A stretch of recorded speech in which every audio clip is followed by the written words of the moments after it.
안녕하세요. 시장의 마법사입니다. 의류 OEM사가 최근에 급등을 하고 있는데요. 영업 무역이 거의 뭐 역사적 신고가고, 한세실업, 화승 엔터프라이즈도 좀 강하고요. 백산이 제일 약하죠. 근데 이게 재고 과잉에 시달렸다가 이제 재고 증가율이 감소하면서 이제 재고 처리를 다 했다는 거죠, 한마디로. 재고 처리를 다 한 거 아니냐. 그래서 다시 리스타킹이라고 하죠. 다시 이제 재고를 새로운 제품 재고겠죠.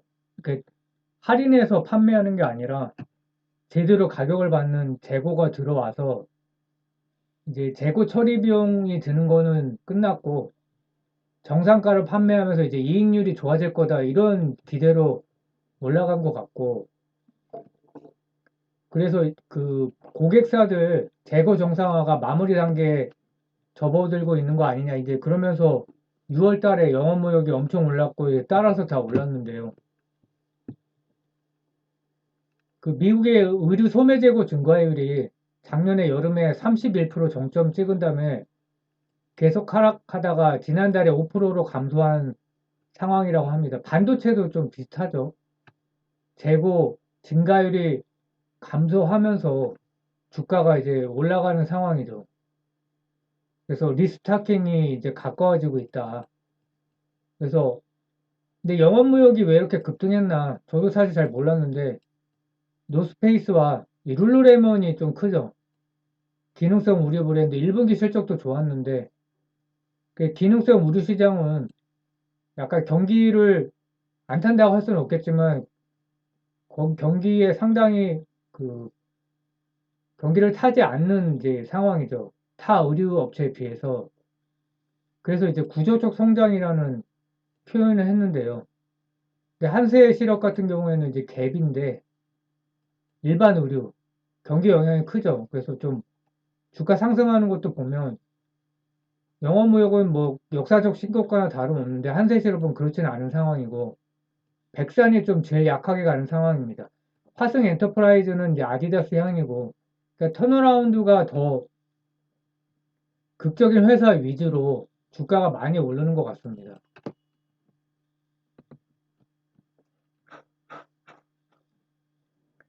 오늘 살펴볼 거는 이제 휠라홀딩스를 간단히 살펴봤는데 다 전체적으로 본 건 아니고요. 뭐 섬유제품, 신발, 가죽 제품, 시계, 뭐 휠라 제품이 많이 있죠. 뭐 신발도 있고 화장품, 골프 장비. 그래서 뭐 좀 전설적인 기업이죠. 한국 휠라 코리아가 본사를 인수한 윤유수 회장이 좀 전설적인 회사고 지주회사로 이제 전환을 한 거죠. 휠라 코리아가 매그너스 홀딩스 이게 이제 아쿠시네트를 지배하고 있는 홀딩스 회사고요. 근데 이제 최대 주주는 피에몬테라는 이제 회사고요. 이게 이제 윤윤수 회장의 개인 회사라는 겁니다. 윤윤수 회장이 75%를 갖고 있고 나머지 윤군창 그 아들이죠. 어, 그래서 휠라 홀딩스를 보면 휠라지만 아쿠시네트가 매출이 70%, 뭐, 이게 이제 작년이고, 21년도는 65%, 20년도 61%. 그러니까, 아쿠시네트가 뭐 영업이익 비중도 꽤 크죠. 과거에는 이때 코로나 때니까 좀 예외를 두고 이때는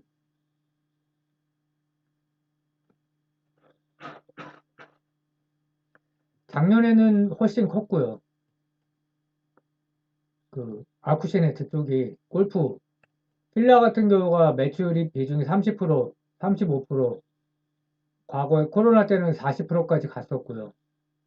영업이익 비중은 20%, 41%좀 들쑥날쑥한 편이죠. 52%. 그래서 작년에 뭐 매출은 성장했지만 영업이익은 좀 감소했고요. 그게 이제 필라 때문에 그렇죠. 상당히 좀 많이 감소했죠, 영업이익이.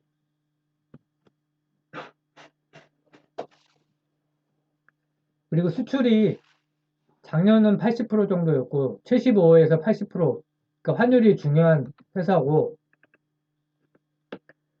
배당 성향을 딱 봤을 때는 25%, 28%, 뭐 주주 친화 기업인가 이렇게 생각할 수가 있죠. 근데 뭐 주주 친화는 맞아요. 그 시가 배당률이 급격히 높아지고 있죠.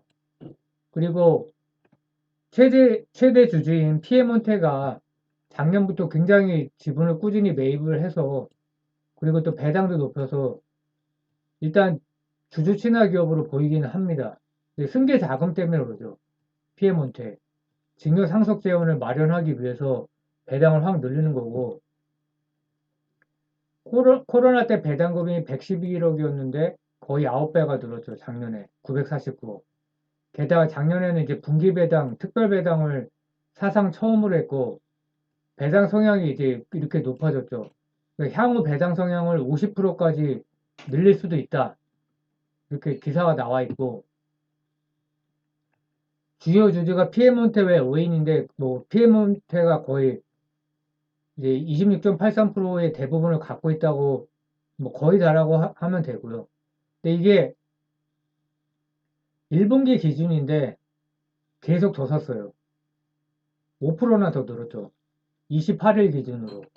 그래서 21년 말 기준이 21.6%였는데 그러니까 22년하고 올해 상반기 1년 반 동안 10%가 늘었습니다.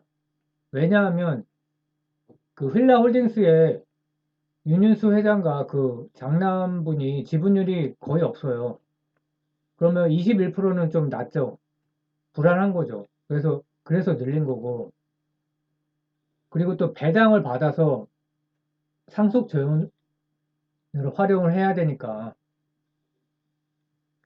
그래서 PMOT라는 회사는 그냥 개인 상속용 회사라고 사실상 보면 되고, 17년 4월에 설립했는데 주요 주주가 윤윤수 회장이 이제 75%, 케어라인이라는 윤근창 씨가 이분이 이제 장남인가 그런데 60%를 보유하고 있고요. 그 케어라인이 또 20.77, 윤근창 씨가 4.05 이렇게 돼 있고, 근데 이거를 사실 마냥 욕할 수가 없는 게 상속세가 너무 뭐 세계 최고라고 그러죠. 그러니까 이것도 손을 봐야 되는 상황이고, 왜냐하면 기업이 그 상속재원을 마련하기 위해서 지분을 파는 상황까지 나오기 때문에 이거는 좀 문제가 있죠. 이 정도로 기업을 하는 사람에게 타격을 준다 그러면 피에몬테라는 회사가 뭐 매출과 영업이익이 똑같고 그러니까 이제 개인 회사인 거죠. 상속용. 현금성 자산이 뭐 얼마 안 되다가 5억에서 435억으로 늘었습니다. 그러니까 배당이 현금 보유분을 확대된 거고요. 지속적으로 장내 매수를 했단 말이죠. 21년 말에 21.62%에서 가장 최근에 31.52, 그러니까 10%가 늘은 건데 지배력이 약했기 때문에 확대를 하고 승계 자금을 확보하는 거죠. 배당을 많이 하면 얘네가 이제 현금적 자산이 느니까 뭐 세금도 내고 뭐 이런 거죠. 지주회사 자산 요건이 자산 5천억이었는데 이것도 부족했기 때문에 지분을 매입하면서 피에몬테 자산 총액이 늘은 거죠. 그 휠라홀딩스의 장부 금액이 이렇게 증가를 한 거고 그 비상장사 증여 상속 시에는 절세 효과가 있다고 합니다. 왜냐하면 시가 평가를 안 하기 때문에 다양한 회계 기준을 적용해 가치 평가가 가능한 까닭에 그래서 내부 가치보다 저평가된다. 얼마 전에 이제 올리브 네트워크가 생각이 났는데 그거는 고평가가 됐거든요. 그러니까 마음대로 하는 거죠 재벌들이. 증여 상속할 때는 낮게 평가를 받고 그렇게 이제 현물 출자를 할 때는 또 높은 가치를 받고 근데 이거를 비난을 해야 되는데 지금 휠라홀딩스 같은 뭐 사실상 대기업이긴 하지만 이게 우리가 아는 그런 대기업은 아니잖아요. 물려받은 게 아니라 그 뭐 흑수저이신지 모르겠지만 어쨌든 기업을 잃은 거기 때문에 이런 기업 같은 경우에는 이거를 이제 이렇게 하지 않으면 지배력을 잃고 뭐 상속이 제대로 될 수가 없는 거죠. 그러니까 이런 경우에 회사를 매각하는 경우가 중소기업 같은 경우에 꽤 있었기 때문에 이 비상장사 증여상속 시에 시가평가 안 하고 뭐 이런 걸 활용한 거를 뭐라고 할 수가 없는 상황이고, 그래서 휠라그룹 지배구조를 보면 피에몬테가 휠라호lding스의 최대 주주죠. 확대돼서 31%. 근데 피에몬테를 윤윤수 회장이 75%, 케어라인이 21%, 나머지를 이제 표시가 안 돼 있는데 5% 정도를 들고 있는 거고, 케어라인이 무슨 회사냐? 의료용 스쿠터 있지? 좀 장애 있으신 분이나 노인들이 이런 거 타고 다니는 거 보셨죠? 전동식 휠체어. 이런 거 만드는 회사고, 최근에 이렇게까지 늘었다는 겁니다. 그래서 뭐 오늘 이제 한 3, 4% 올랐던 것 같은데, 이게 이제 뭐 별거 없는 거, 이렇게 많이 오를 것 같지는 않았어요, 솔직히. 그래서 이제 이거에 대해서 이제 리서치를 하진 않았다가, 오늘 좀 올라서, 아, 우리 OEM이 올라가니까 결국 따라가는구나. 조사는 해봐야겠다 그래서 이제 조사를 하는 거고요. 근데 2분기 실적은 좋지 않을 것 같아요. 매출은 2% 감소하는데 영업이익이 35% 감소한, 그러니까 재고 처리 저가 채널 정리 영향, 그러니까 재고 처리 비용인 거죠. 그러니까 미국 법인은 올해 재고 처분에 집중하면서 2분기에 많은 소질이 반영될 것으로 파악된다. 그래서 올해는 재고 조정하는 한 해인데 올해 재고 조정이 되면 내년에는 좋아진다는 거죠. 그러면은 실적이 안 좋은 거 아니냐? 주가는 어떻게 되는 거냐? 근데 대주주가 계속 사주니까 그 하방을 지지하는 거고요. 근데 게다가 배당을 파격적으로 높였기 때문에 연말로 갈수록 하반기 주가도 견조할 거다. 근데 하반기 되면 하반기 실적도 중요하지만 24년을 보는 거잖아요. 그러니까 지금 2분기도 이렇게 별로라는 게 별로일 가능성이 큰데도 주가가 올라가는 걸 보면 이제 하반기 및 내년을 보는 거죠. 그리고 업종 분위기를 무시할 수가 없는 거죠. 그래서 뭐 간단히 살펴봤습니다. 예, 감사합니다.